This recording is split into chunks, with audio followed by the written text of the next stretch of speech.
On November the 2nd, 1936, something amazing happened here at Ali Pali in London. There are more than 60,000 people out there tonight watching that firework display. 70 years ago, when the BBC broadcast the first high-definition television service that the world had ever seen, hardly anyone was watching, because there were only 400 sets. The station goes on the air. We always put a dinner jacket on. Direct television from the studios at the Alexandra Palace.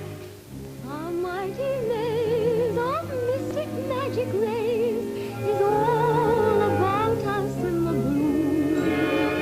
And in sight and sound they trace living pictures out of space to bring a new wonder to you.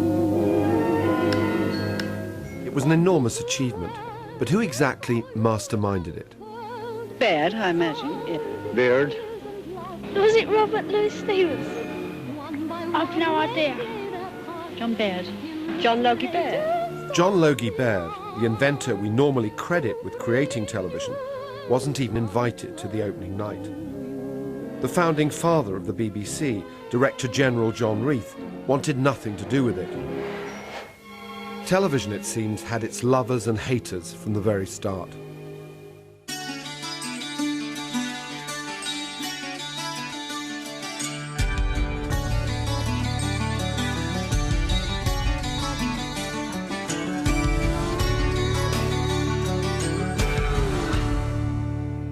There's joy in store, the world is at your door. It's here for everyone to view. Conjured up in sound and sight by the magic rays of light that bring television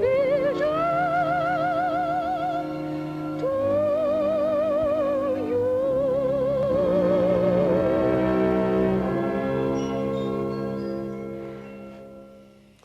Conjured up in sound and sight by the magic rays of light that bring television to you. And it really did seem like magic when pictures could suddenly be transmitted live into our homes and onto our screens. And behind the screen, the action on the studio floor was just as compelling. Here's a rare glimpse behind the scenes at Ali Pali in the early days in 1938. Good afternoon, everybody. This is the BBC television station at Alexandra Palace. Here, if we're lucky, we shall find a large room with an orchestra at one end and at the other end an artist performing on the stage. In between them, a large number of people, television cameras, microphones, cables on the floor, lamps, and artists waiting for their turn. Here is a producer rehearsing a variety act called The Knife-Throwing Denver. Terrific. Well done. Terrific. Yes, fine. Oh, we're back to one, yes. We ought to be on one for the bows. You wait till you see the end, please, Jack. Wait till you see the end. We'll do it over paper. He's blindfolded. These first television pictures may seem spectacularly makeshift to us now, but at the time it was amazing that they happened at all. Throughout the 1920s and 30s, Britain had been in a race with Germany, Japan, Italy and America to produce the world's first television images. Through this aperture, the light from the scanning disc passes onto the face of the subject being televised. In Britain, two figures emerged who would determine the future of TV. John Logie Baird was the Scotsman at the forefront of the pro-TV revolution. He was an engineer who became obsessed with the possibilities of televisual broadcasting from a young age. But his lifelong ambition, some say, was thwarted by one important man, John Reith of the BBC. Reith had set up his broadcasting empire in 1922, just 8 years after the world first heard speech on the radio. Reith and Baird were both sons of ministers, and both grew into men who were driven to succeed. Last Sunday I happened to be in the city of Edinburgh. And odd though it may appear to some of you, I went to church in the evening. But Reith, a devout Christian, thought television deplorable. It's a potential social menace of the first magnitude. Is that exaggeration? It isn't widely known that both Reith and Baird took classes in engineering at the Royal Technical College in Glasgow, and this is where they had their first ill-fated encounter in 1907. A lot's been written about Baird's main obstacle, namely the Director General, John Reith.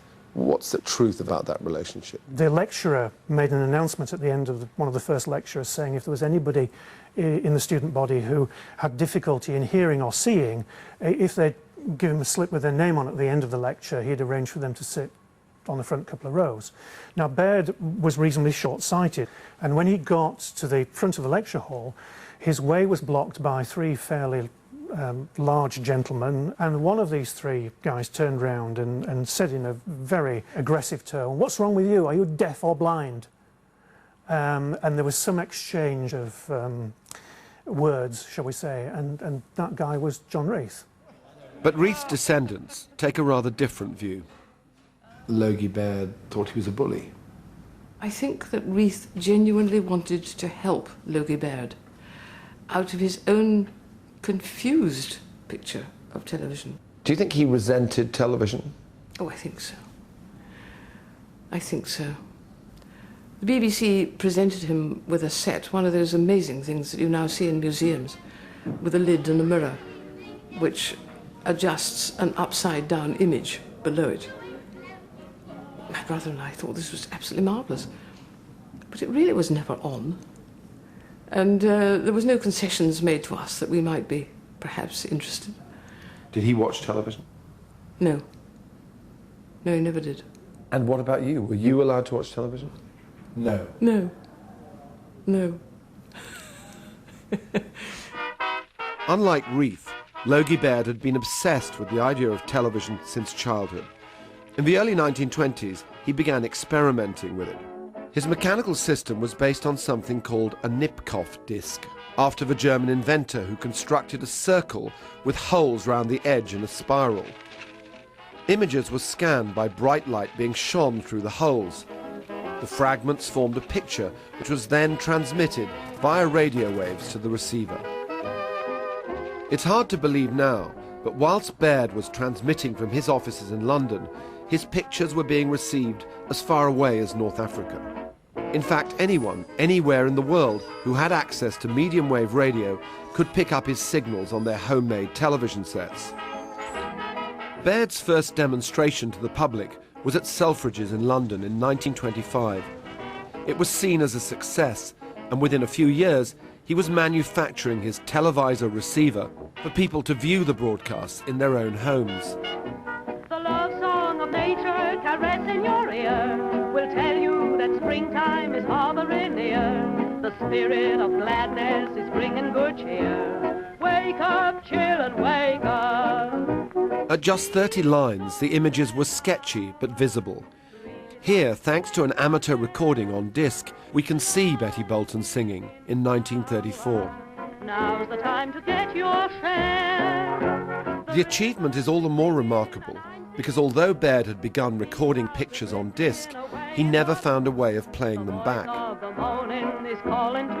The government saw something in television that Reith couldn't, and in 1929 he was told to give Baird access to the BBC's transmitter after radio shut down each night. Baird broadcast experimental TV programmes like this